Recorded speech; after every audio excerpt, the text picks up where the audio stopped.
All right, thank you so much, Eric.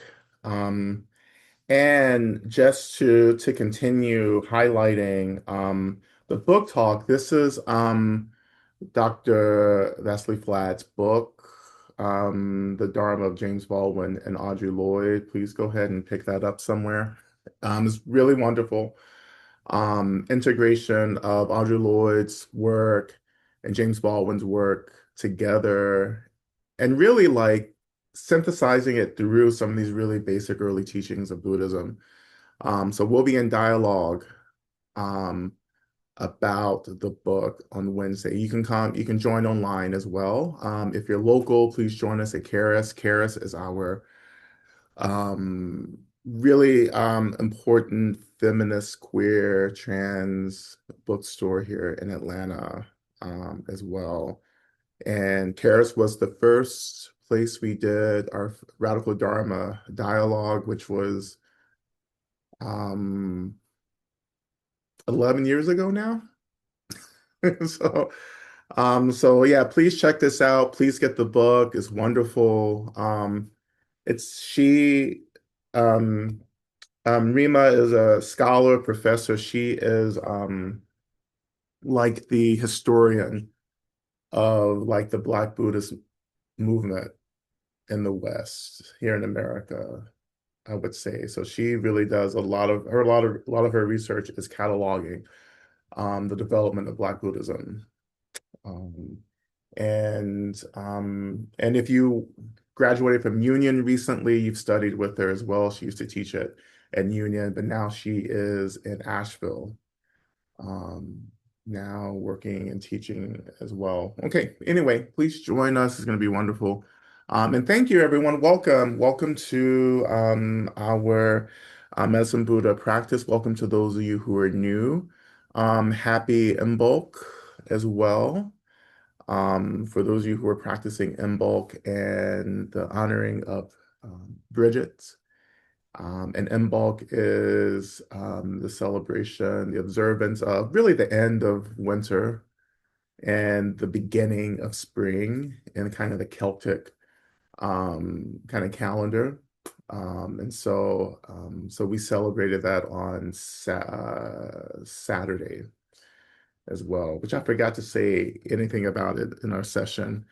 Um, on Saturday. But anyway, happy Imbolc. The end is near. So basically, the end is near and the beginning is coming again. I guess we can say that. Thank you for everyone who joined us on Saturday for Vajrasattva. It was a really wonderful gathering. We have much more work to do, so you'll be hearing more from me as well. And we'll slowly start incorporating Vajrasattva into practices as well. All right. Yeah, how are you doing? Who would like to check in the chat? Just like how's your heart right now? How's your heart? We have to get into the habit of just like checking in at the beginning of our practice, you know. And in the spirit of James Baldwin, we have to practice naming things, right? Which is what we do in our meditation practice, mindfulness. We have to learn how to name things because that's such an important part of our liberation, our freedom, right? It's hard to get free from something we can't name, right? This is why we spend so much time thinking about samsara, right? And identifying samsara because we have to have an understanding of what it is we're getting free from, right? To name what you're getting free from is like touching the ground. Like it's starting with the ground. Like we always have to start with the earth in any liberation work, right? Even the Buddha touched the earth as he was approaching awakening. So touching the earth is telling the truth about what's happening, how we're feeling, right? And as we tell the truth, as we name it, we start to feel, right, what we're struggling with. That feeling is the really, besides the naming, it's the next important phase of this liberation work, right? To feel it is to learn how to experience, beyond thoughts, with the beyond narratives and storylines, right? Like getting into the feeling is really the first of the two arrows, right? It's the in the sutra. I'm thinking about this because Rima talks a lot about the second arrow teaching as well, and applies that to both James Baldwin's life and Audre Lorde's life. But the first and second arrow. So the Buddha taught that there are these two experiences of discomfort, the first arrow and the second arrow. The first experience is the arrow analogy is like, getting, shot by an arrow. You know, like you get shot by an arrow, you feel the pain, right? So that's the first experience, the pain, the sensation, right? And then the idea of the second arrow suggests that on top of the pain is the suffering. Right. So not only do we feel the physical pain, we feel the mental pain, right? The sadness, the anger, all of that comes up with being physically hurt. That's the second arrow. So the Buddha taught we have to cut through first this layer of suffering in order to get down to the foundational experience of discomfort, the pain itself, right? Um, And this is very much aligned with this teaching around like telling the truth. Yeah, we tell the truth about how we're feeling, but then we have to get beneath that, right? To let go of thinking or talking about it and to start experiencing what is this experience of discomfort?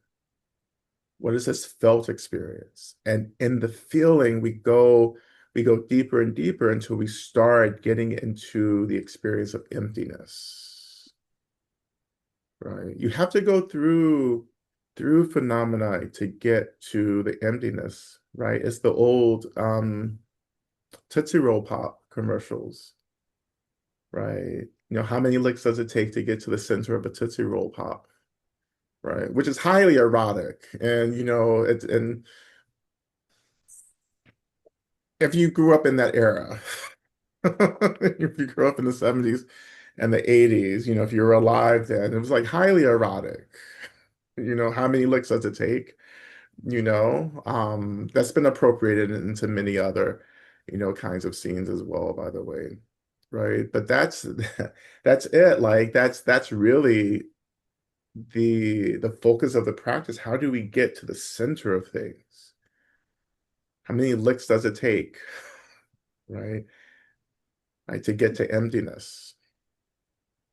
How much sitting does it take? How much concentration and mindfulness does it take? How much focus does it take? How much steadiness does it take to get to the essence of the experience, which is the essence of everything, all phenomena. All phenomena has the same essence, emptiness.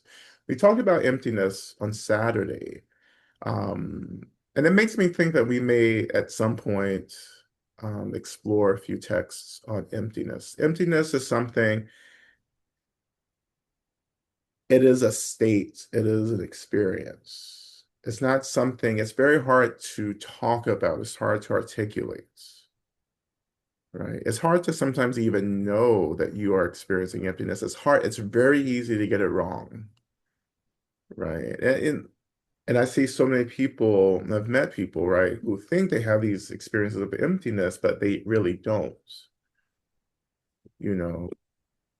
Um, but as I often say, we know that we are touching into emptiness when we start suffering less, right? Not bypassing more, because that can happen too. It's like we think we suffer less because we're just not dealing with shit anymore. But no, the experience of emptiness is felt as an alleviation of suffering of the second arrow, right? Even in the midst of the things that you avoid the most, there's an alleviation of suffering. And that's when you know you're touching into emptiness. When you're no longer avoiding, but you're going full on ahead into the chaos, and you're like, okay, I'm okay. Yeah, like I have to go to therapy, I owe taxes, the world's falling apart, but I look fucking fabulous, right? That's the teaching. Yes, the world's on fire, as the Buddha taught in the fire sermon. Yeah, everything has always been on fire. Yes, we're in systemic collapse, we're in polycrisis, right? And you can feel all of that. You can feel the fear, the terror, the rage, anxiety, all of that. And you can also feel the space. And in the midst of all of that, you can sit and say, you know what? And I still look fucking fabulous, right? Because the world is falling apart, it does not give me excuse not to look fabulous, right? Have we not learned anything from the generations of drag queens that have so shaped our lives and continue to do so, actually, right? Which is what we're trying to get to. We're trying to get to this space, right? As we kind of turn into our practice, we're trying to get to this. Oh, I'm sorry. I'm sorry. I'm just like bypassing everyone's responses to the first question. Yeah, overwhelm, rage, grief. But aren't you tired of it though? I mean, it's the grief, the rage, the brokenheartedness, right? The heaviness. At some point, you have to get sick and tired of being sick and tired. And some point, it's very important for you to do that, right? Because that's where this real motivation for liberation comes from, is like when you hit these really intense states and you're just in it, right? And you're like, but I don't have to be here though. There's got to be something else. It doesn't matter what's happening that triggers this. Like there will never be a time where conditions are perfect for us to choose joy. Like we can't wait for utopia to happen for us to embody and experience joy. Because I'm sorry, that doesn't happen, right? So at some point, we have to choose our gratitude, choose our joy, even in the midst of real collapse, even in the face of death, because that's really the ultimate training here. We're preparing for this moment of transitioning from this body and doing so in a way that feels really grounded and clear and fluid and courageous, right? And you don't wait till it's time to die to practice that, right? That's not the best time to start practicing.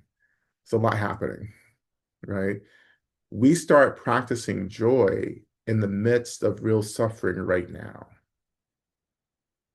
right? Every day, every second, we're having to choose this, right? You have to find your way to feel fabulous and be fabulous, even when you're not around a lot of fabulousness, right? Like you have to find a way to make your garden grow, even in the midst of winter, right? And I think about Andre Leon Talley, who, of course, was influenced by Voltaire and the French Enlightenment, right? But Andre Leon Talley, you know, that was the one thing that moved me about his life was his generosity.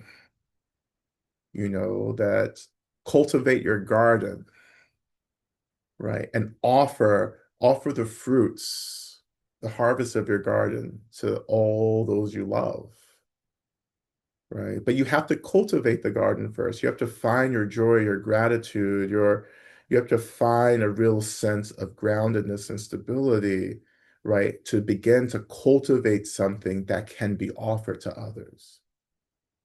I'm not trying to cultivate a garden of shit so I can just keep handing out my shit to everyone. Everyone else is doing that, right? We have in the United States, we have this government full of like people cultivating shit gardens and throwing that shit everywhere, making us dirty. You know what? We may get dirty, but we don't have to believe that we deserve to be dirty,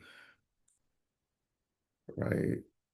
Like we resist like that cultivation by cultivating our own gardens of what we want to see. If we want to see peace, if we want to see love, we want to see, joy, that's what we invest in. That's what we build communities around, is cultivating that, right? You can't wait anymore for others to do it for you, right? We have to have this agency. This is why I love Dharma so much, is because it's reminding us that we have the capacity to choose liberation. We don't have to wait for someone to do it for us. Yes, we have people inspire us. That's what the bodhisattvas do. They inspire us, right? They inspire us to do the work that they're doing. But then we choose to do the work. No matter where we are, no matter where we've been put in life, we have a choice to do that, right? And I choose to cultivate a sense of fabulousness, right? Yeah, yeah, everything's falling apart, but God damn it, I look fabulous, right? And I want you to make that your mantra, but you have to believe it though. No more, no, we're not gonna fake it till we make it. Fuck that. You need to believe it, right? I deserve to be here. I deserve to take up space. I have a right to be free. Right. I have a right to resist. I have a right to organize, to protest. I have a right to articulate how I feel. I have a right to name myself. Right. I have a right to have access and autonomy over my body. Right. You have to hold on to that. That's the fabulousness. Right. It's that agency. Right. And it's such a wonderful time to be here in the body, in this world. Right. Um, there's so much there would be so much gratitude, when you complete this life, right? The ways in which you've shown up, the ways in which you've said yes to practice, this will be a source of deep gratitude, right? Yeah, it's not about being perfect. Yeah, it's rocky, like let that go. I know some of you are always talking about how you want your practice to be different and better, and you want all of this stuff to happen. But like you miss the point. Like I don't really care necessarily about the destination. I care about how I'm getting there, right? I don't care how I look doing the work because if you're really doing liberatory work, you're going to look a mess. But you can reclaim that mess and call it fabulous. Right? Um, yeah, you have to like you just have to be okay with just being messy, and looking like you're struggling, and that's it, you know. Um, like that's what liberation work is, both politically, socially, but also ultimately spiritual work. It's the same struggle, really, just different focus, but like the same kind of effort, right? Like the effort is what you do till you get free. Forget about getting free, which is hard, is a hard teaching, but like, yes, we have the aspiration to get free. So you have that, but then you refocus on the moments and the effort you're putting in the moment to remain or to practice clarity and kindness and love and care, right? In doing so, helping us to develop a clearer, open relationship with emptiness itself, right? And if you just focus on this moment, pouring all this labor in a loving, kind, clear way into the moment, you're going to get to the goal, right? And yeah, it's hard, it's messy. You will make very hard decisions. It's very heartbreaking, right? But that's what getting free feels like, right? Like you're pushing through samsara, you're pushing through this carcerality, um, the density of everything, the illusion of everything, the suffering of everything, all that we're pushing through that by embodying a real sense of agency, right? This is why I keep saying and keep, and we'll do this on Thursday at Free Radicals again, right? It's that have you really chosen to get free? Or are you just trying to hang out? Are you just trying to find a corner in some sorrow to be comfortable in? Right. I don't, that's because that's not the Dharma that I teach. It's a Dharma of comfort and hanging out and chilling. There are way better places, way better realms to chill than in samsara, right? Um, and so as say in the community, keep your eyes on the prize, right? But you keep your energy and your focus in the moment. Uh, keep your energy and focus in the moment. Everything isn't what it seems, right? The data that we're collecting through our sense faculties, as the Buddha taught, you shouldn't necessarily trust that because it's actually not the truth. The truth is the emptiness, right? Everything that we're experiencing arises out of emptiness. That's the second arrow. And in a sense, like that's the secondary experience. We're trying to get to the primary experience, which is liberation, freedom, non-duality.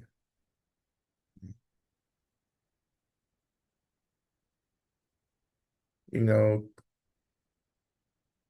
everyone's a hot mess. Being a mess, it's a skill, right? It really is, but a real practice of messiness, a real liberatory practice of messiness when you let go of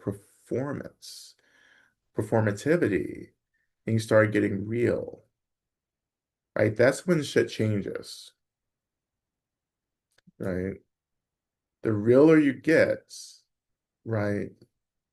Like the more truth reveals itself. And the more you realize how everyone else is really terrified of being a mess as well. And so they feel threatened by you when you start breaking it down, right? I mean, I went through many years of people telling me that I was all kinds of things, crazy, disillusioned, irresponsible, all because I wanted to live in a monastery and wear a maroon dress. I mean, like, I don't get it.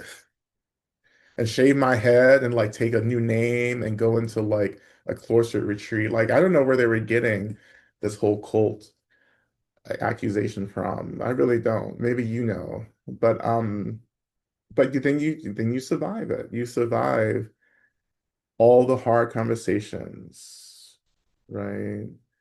All the questioning, all of this trust, all of the walking away people do because people will leave. They'll be like, I can't be a part of this. Whatever you're doing, don't count me in. Right. And then of course people's fucking tune change when you get a little famous. Right. When you end up on the stage with Angela Davis, all of a sudden it was like, oh, I knew what you were doing. I get what you were doing. I was like, the fuck you did. Right? I have a right to cuss people out and to let people know. And I do. I'm like, well, 15 years ago, you said that like I was wasting my life, but all of a sudden, it's like you want to jump on the bandwagon. That's not how it works in my world, right? And but this is what we do. This is nothing. What I've done is nothing compared to what so many people have done, like Harriet Tubman or Audre Lorde or James Baldwin, the ways that they had to figure out who they were in a world that was like so violent. Right. And some of you knew these people. Some of you knew Audre Lorde. I know some of you knew Audre Lorde. You know, Essex Hemphill is another person that I know some of you knew as well. Essex Hemphill taught me a lot as well about Blackness and queerness. But let's get started. Let's get started into our practice, please. You know, we'll go ahead and finish up those prayer requests and just, you know, make those nice and neat and clear. Because when I'm in this practice state, it's hard for me um, to yeah, sometimes pronunciations and certain words, it's just like I'm just speeding through, you know. So getting those clear and like, you know, straightforward is really helpful. You know, as we get more people and more prayers, you know, it's not that I don't want to limit the prayers, but having them clear is really helpful to read as well. Okay. Um, Fantastic. We'll continue doing some protection practice at the end. We'll go back into Durga. Maybe we'll do Tara. Maybe we'll do some Vajrasattva. You know, I'm just like really like whatever, whoever wants to join the party these days. I'm like, okay, whatever. Maybe Bridget will come. I don't know. Bridget, who I think is also an expression of Tara as well, one of the mothers. Okay, so let's begin. And always, let's begin just by finding your seats.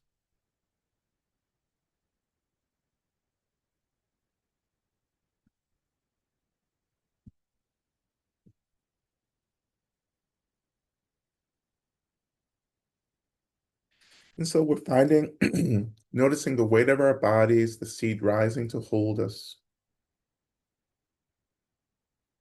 And of course, beneath us is the earth, the mother. We greet the land. And as you greet the land, you offer appreciation, gratitude. What are you grateful for about the land, the earth? And so just to think about that gratitude releases this energy, flows this energy back into the land.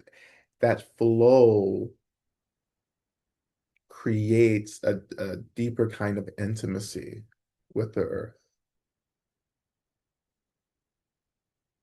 The earth-based practices, you know, aren't complicated. They're just about acknowledgement, gratitude. And from that gratitude, we learn how to offer. And the offerings help us to deeply, much more deeply attune to the consciousness of the earth as an expression of the sacred mother.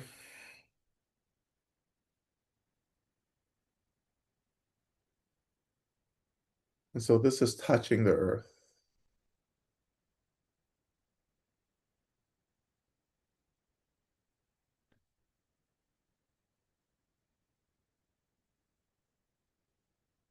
So as we touch the earth, we turn our attention to the sky, the space above our heads. The sky, traditionally, in many indigenous cultures, represents an expression of the sacred father. As the sky opens, clears, removes, holds, watches.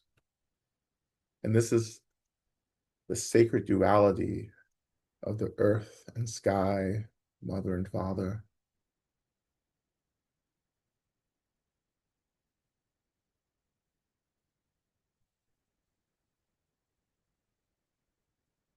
And now we turn some attention into our intentions for practice that we are practicing to get free and to help all beings get free. Right? This has to be the primary intention. This is the bodhicitta, that I'm only doing this to alleviate suffering and to help all beings to alleviate suffering. In Medicine Buddha, of course, we like to say that I am practicing to become the medicine for myself and for all beings. And may this practice teach us to flow like medicine into the needs of all beings.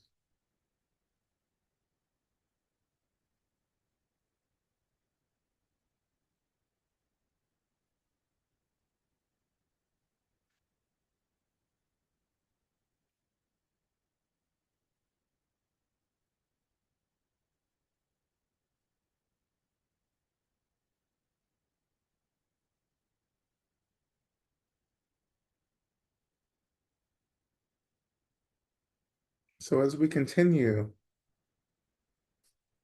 getting into the inner practice, I invite you to imagine calling into your space all of your benefactors. Now, our benefactors are all the beings in the universe who love us, and love is the deep wish for everyone and everything to be free from this, from suffering, from delusion, from pain,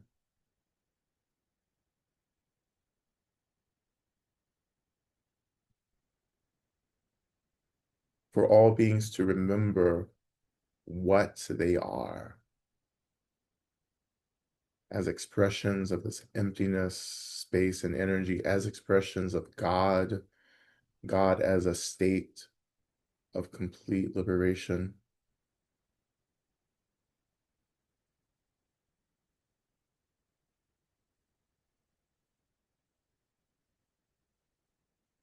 So we call these beings who hold that wish for us into the space, all kinds of beings. It doesn't matter what kind of being, just call them in, welcome them. Welcome to all the beings who want me to be free. Be you deities, angels, Buddhas, Bodhisattvas, Dharma protectors, be you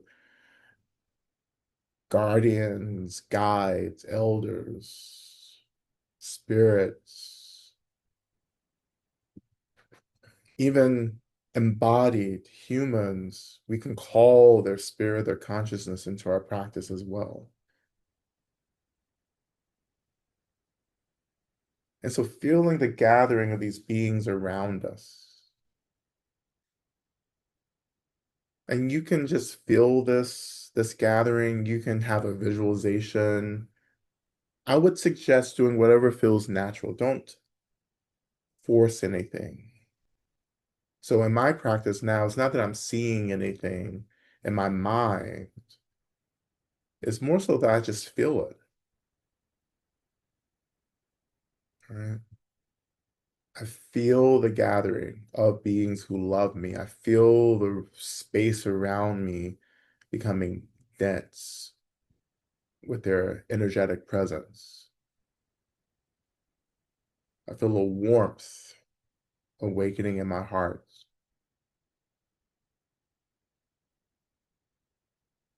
And that warmth for all of us is the ways in which they're beginning to radiate this energy of deep care, deep love, right directly into our heart centers.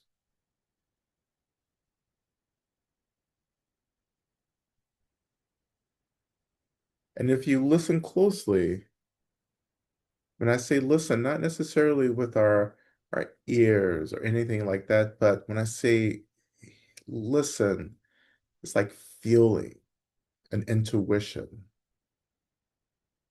right? So if you listen or feel really deeply into this, you may feel this articulation, this expression of love for you. You may even hear the words, I love you. May you be free. You deserve to be free.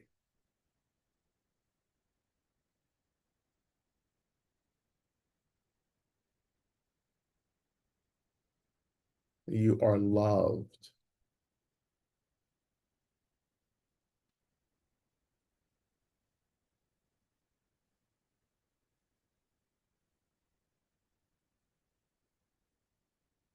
You are loved.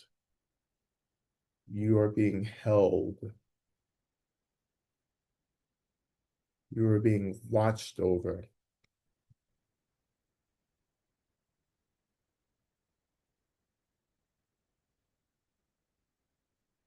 Even sometimes in my ancestor practice and work, I can hear my ancestors praying for me.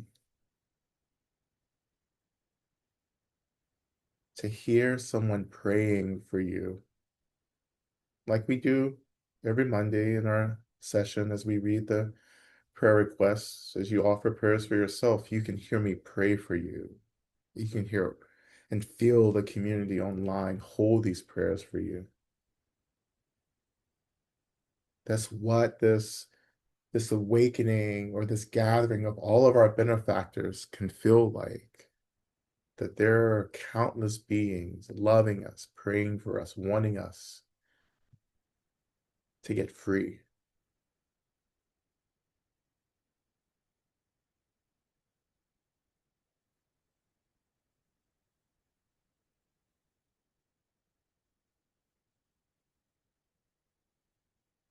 And as we feel this expression of love, we begin to reflect on what we need.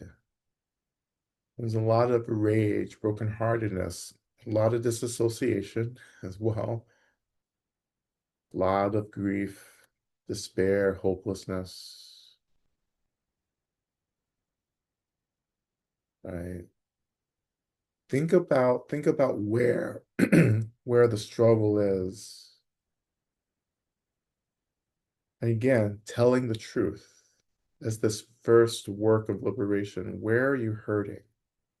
Where's the aching?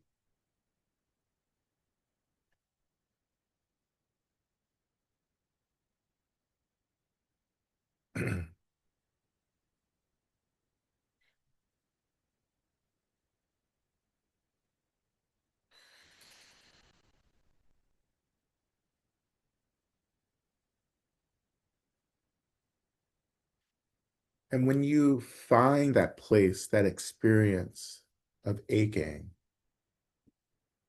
when we turn our attention to our opening mantra, Om Minla Sange Kino, Soha Medicine Buddha, please think of me, know me, look upon me. We're drawing Medicine Buddha's attention to where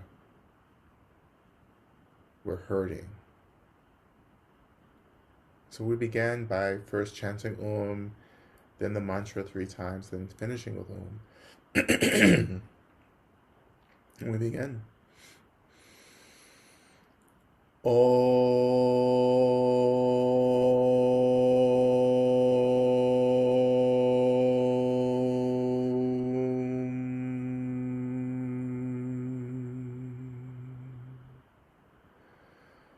Om la sange kino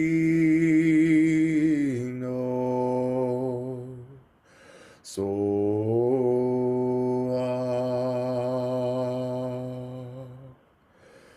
Om la sange hino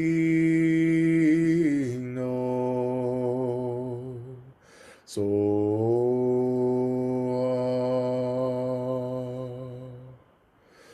Om la sange hino so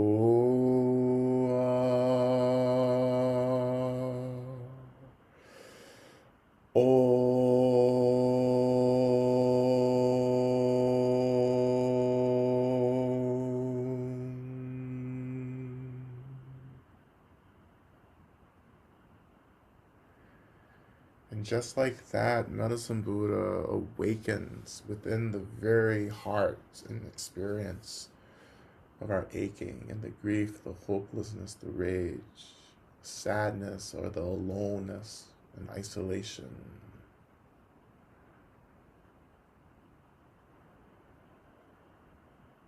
Still feeling also this expression of deep care from our benefactors right in our heart centers. We also feel the awakening of Medicine Buddha. And as Medicine Buddha awakens, just noticing what form Medicine Buddha takes. What do you feel? If you're seeing something, what do you see? How subtle is this experience? Because Medicine Buddha and any deity or Buddha can be as intense as an awakening experience, or their rising can be as subtle as just like a gentle, slight breeze on a spring day. Medicine Buddha can be a thought, a feeling, a memory even. There are no rules here as to how the Buddha show up.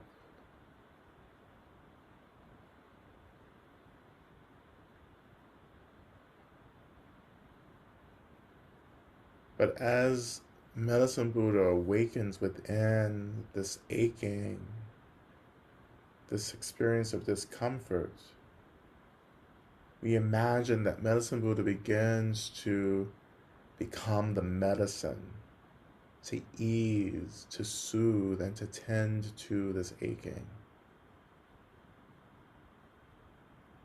Letting the medicine, the blessings of Medicine Buddha dissolve into the very nature of this aching.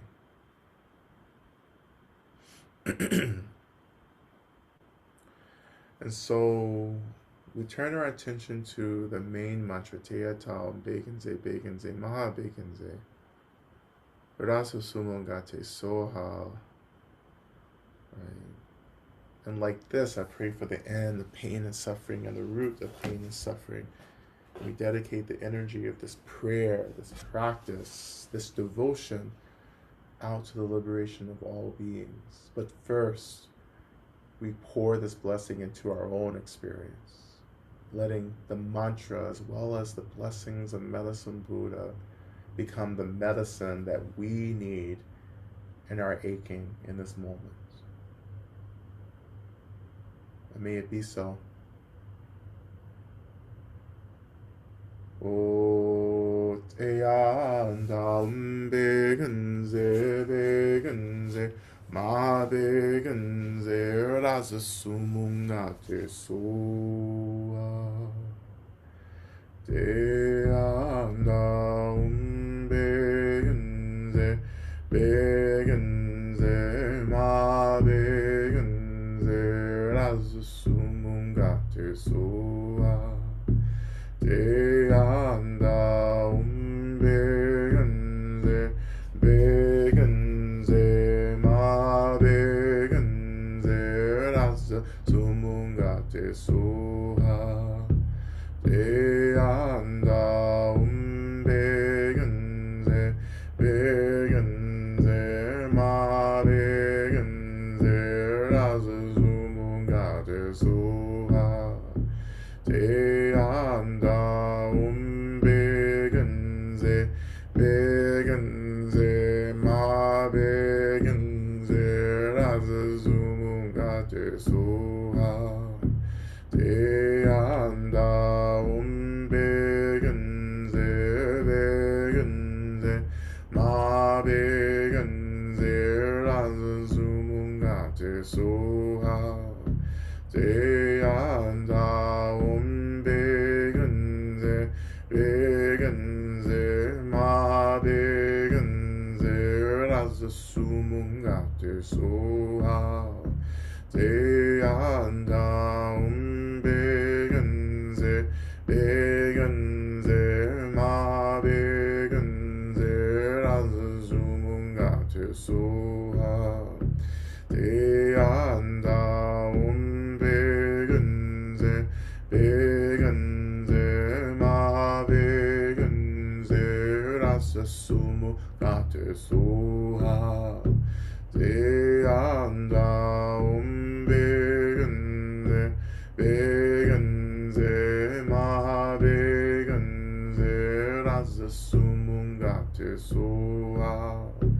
Te anda begenze, begenze, ma begenze, rasa sumu gate soha.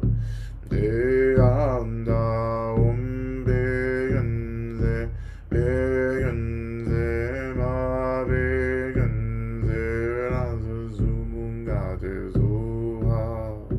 Te anda begenze, begenze, ma begenze, rasa sumu gate soha. Te anda begenze, begenze, ma begenze, rasa sumu gate soha. Te anda begenze, begenze, ma begenze, rasa sumu gate soha.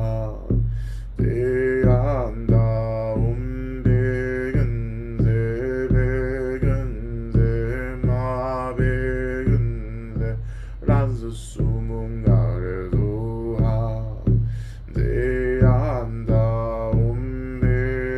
begenze, begenze, ma begenze, rasa sumu gate soha. Te anda begenze, begenze, ma begenze, rasa